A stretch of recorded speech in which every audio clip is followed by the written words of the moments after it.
দেখবেন অনেককে বলতে শুনবেন যে কলকাতা পুলিশের ইন্টারভিউ বা ওয়েস্ট বেঙ্গল পুলিশের ইন্টারভিউতে অ্যাটেন্ড করলেই নাকি অর্ধেক নাম্বার অর্থাৎ 7 গড় নাম্বার সবাইকে দিয়ে থাকে। কথাটি সম্পূর্ণ ভুল। আপনার মধ্যে কিছু জিনিস থাকতে হবে, কিছু বেসিক নলেজ থাকতে হবে, যে জিনিসটি আপনার মধ্যে ইন্টারভিউরা দেখলে তবেই আপনাকে সেই অর্ধেক নাম্বারটা দেবে, বা বেসিক গড় সবাইকে যে নাম্বারটা দিচ্ছে তবেই সেই নাম্বারটির আপনি যোগ্য হবেন।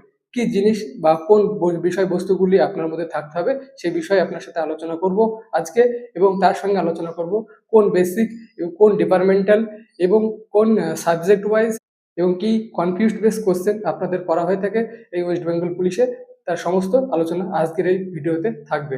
প্রথমেই বলি, আপনার মধ্যে আত্মবিশ্বাস থাকতে হবে। যে কোশ্চেনগুলো ইন্টারভিউরা আপনাকে করবে সেই কোশ্চেনের উত্তর যে আপনাকে সঠিক দিতেই হবে বা আপনাকে পারতেই হবে এমন বাধ্যতামূলক নয়, বা আপনি সেই কোশ্চেনের অ্যাটেন্ড করলেই যে আপনি 7 নাম্বারটা পাবেন তেমনটি নয়। ঠিক আছে? আপনাকে আত্মবিশ্বাসী হতে হবে, এবং সবথেকে ব্যাপার হচ্ছে আপনি মিথ্যা কথা বলবেন না। কোনো কিছু আপনাকে জিজ্ঞাসা করা হলে আপনি জানবেন যে এইটা, যে কোশ্চেনটা আপনাকে জিজ্ঞাসা করা হচ্ছে বা যে বিষয়টা আপনাকে জিজ্ঞাসা করা হচ্ছে, আপনি ভাবছেন আপনি হয়তো মিথ্যে কথা বললে ইন্টারভিউরা ধরতে পারবে না। এটা সম্পূর্ণ ভুল। দেখুন, আপনাকে যে কোশ্চেনটা ধরা হবে তার সঠিক উত্তর বা সঠিক যুক্তি সম্পর্কিত উত্তর সেই ইন্টারভিউদের কাছে কিন্তু থাকবে। তবেই আপনাকে জিজ্ঞাসা করা হবে এবং আপনাকে চেক করা হবে আপনি মিথ্যা কথা বলছেন কিনা। দ্বিতীয়ত হচ্ছে, প্রত্যেকটা কোশ্চেনের উত্তর আপনি কনফিডেন্সলি চোখে চোখ রেখে উত্তরগুলি দেন। যদি আপনার উত্তর জানা থাকে, তবেই আপনি উত্তর দেবেন সঠিকভাবে এবং চোখে চোখ রেখে। যদি কোশ্চেন না, চোখে চোখ রেখে বলতে কিছু নর্মতা বা কিছুটা ভদ্র সভ্যভাবে দেবেন এবং কিছুটা নমনীয়তা নিজের মধ্যে থাকতে হবে। দ্বিতীয়ত হচ্ছে যে, কিছু কোশ্চেন আপনাকে করা হলো অথচ আপনার কোশ্চেনের উত্তরটা জানা নেই, কিন্তু আপনি সরাসরি বলছেন না যে আমার কোশ্চেনটার উত্তর জানা নেই বা আই ডোন্ট নো, জানা নেই কথাটা বলছেন না। আপনি এমন অঙ্গি ভঙ্গি করছেন যে কোশ্চেনটার উত্তর আপনার জানা ছিল কিন্তু এখন মনে পড়ছে না, বা আপনি এখন একটু নার্ভাসনেস এর জন্য আপনার কোশ্চেনটা সিচুয়েশনের জন্য উত্তরটা বলতে পারছেন না। এমন সিচুয়েশন তৈরি করবেন না দয়া করে।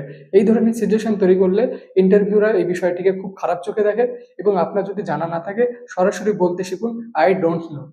তাহলে কি হবে, আপনার কনফিডেন্স লেভেলটা ভালো থাকবে বা ইন্টারভিউদের চোখে ভালো নজরে আসবে। যে কোশ্চেনগুলি যেমনভাবে আপনার মনে হয় যুক্তি সাপেক্ষ সেইভাবে উত্তর দেওয়ার চেষ্টা করুন। এরপর আপনাদের সঙ্গে আমি আলোচনা করব এই ওয়েস্ট বেঙ্গল পুলিশের ইন্টারভিউতে বেসিক কোশ্চেন কি কি থাকে এবং ডিপার্টমেন্টাল কোশ্চেন কি কি করা হয়, এবং কনফিউজড বেসড বা যেটাকে সিচুয়েশন বেসড খুব কঠিন কিছু কোশ্চেন, সেই কোশ্চেনগুলি কি কি থাকে তার মধ্যে একটি কোশ্চেন কিন্তু আপনাকে সম্মুখীন হতেই হতে পারে। না হলে খুব ভালো কথা। আর দ্বিতীয়ত থাকে আপনার এডুকেশন কোয়ালিফিকেশন সম্পর্কে কি কোশ্চেন থাকবে, বর্তমান কারেন্ট অ্যাফেয়ার্স এবং স্ট্যাটিস্টিকে থেকে কোন সমস্ত কোশ্চেনগুলি থাকে তার সমস্ত ডিটেলস আজকে আমি এই ভিডিওতে আলোচনা করছি। তো ভিডিওটি ভীষণ গুরুত্বপূর্ণ হতে চলেছে, স্কিপ না করে ভিডিওটি সম্পূর্ণ দেখার অনুরোধ রইল। চলুন এবার আমরা জানবো এই বেসিক কোশ্চেনগুলির মধ্যে কোন বেসিক কোশ্চেনগুলো সবচেয়ে গুরুত্বপূর্ণ। পার্সোনাল বা বেসিক কোশ্চেন, যে কোশ্চেনগুলি প্রত্যেক ইন্টারভিউতে তুমি পাবেই। ডব্লিউপির ক্ষেত্রেও দুই থেকে একটি তোমাকে এই বেসিক কোশ্চেন করা হয়ে থাকবে। ফার্স্ট বেসিক কোশ্চেন হয়, তুমি তোমার নিজের সম্পর্কে বলো, বা তোমার এডুকেশন কোয়ালিফিকেশন কত দূর, তোমার বাড়িতে কে কে রয়েছে, তোমার বাড়ি কোথায়। এই বেসিক কোশ্চেনগুলির মধ্যে যে কোনো একটি বেসিক কোশ্চেনের সম্মুখীন তোমাকে হতে পারে, বা তোমাকে ইন্টারভিউরা এই কোশ্চেনটা করে থাকতে পারে। তারপর তোমাদের ডিপার্টমেন্টাল কিছু কোশ্চেন তোমাদের বলি, যেটা পুলিশের ক্ষেত্রে খুব গুরুত্বপূর্ণ। ডিপার্টমেন্টাল কোশ্চেনগুলির মধ্যে প্রথম কোশ্চেন থাকে, তুমি পুলিশে কেন যোগ দিতে চাও, বা ওয়েস্ট বেঙ্গল পুলিশের মূল কাজ কি, বা পুলিশের দায়িত্ব কি। দেখো, এই যে প্রশ্নগুলি, পুলিশের দায়িত্ব কি, তুমি ওয়েস্ট বেঙ্গল পুলিশে কেন যোগ দিতে চাও, তার পারফেক্ট এবং সদুত্তর এবং সঠিকভাবে কিন্তু তুমি রেডি করে রাখবে। তারপরে আপনাদের সঙ্গে আমি আলোচনা করব কিছু কনফিউজ বেসড বা সিচুয়েশন বেসড হ্যান্ডেলিং কোশ্চেন থাকে। প্রথম কোশ্চেন বলি, যদি রাস্তায় ঝগড়া হয় তাহলে তুমি কি করবে। সেকেন্ড কোশ্চেন হচ্ছে, দাঙ্গা বা উত্তেজিত জনতাকে কিভাবে সামলাবে। কেউ যদি আপনাকে ঘুষ দিতে চায় তাহলে আপনি কি করবেন। যদি আপনার ঊর্ধ্বতন অফিসাররা আপনাকে ভুল নির্দেশ দেয় তাহলে সেক্ষেত্রে আপনি কি পদক্ষেপ নেবেন বা কি করবেন।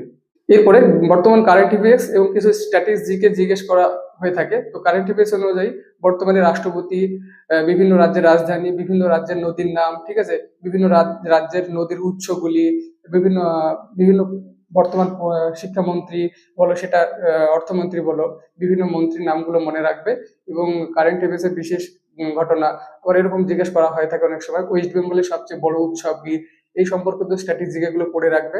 এবং তোমার সাবজেক্ট ওয়াইজ বা তুমি যদি যে সাবজেক্টের উপর পড়াশোনা করেছো সেই সাবজেক্টের কিছু বেসিক জ্ঞান, যদি ইতিহাস নিয়ে পড়াশোনা করে থাকো তেমন একটা বেসিক জ্ঞান আসে যে পানিপথের যুদ্ধ কবে হয়েছিল, খুব কমন কোশ্চেন গুলো করা হয় বিভিন্ন সাবজেক্টে রয়েছে, ঠিক আছে।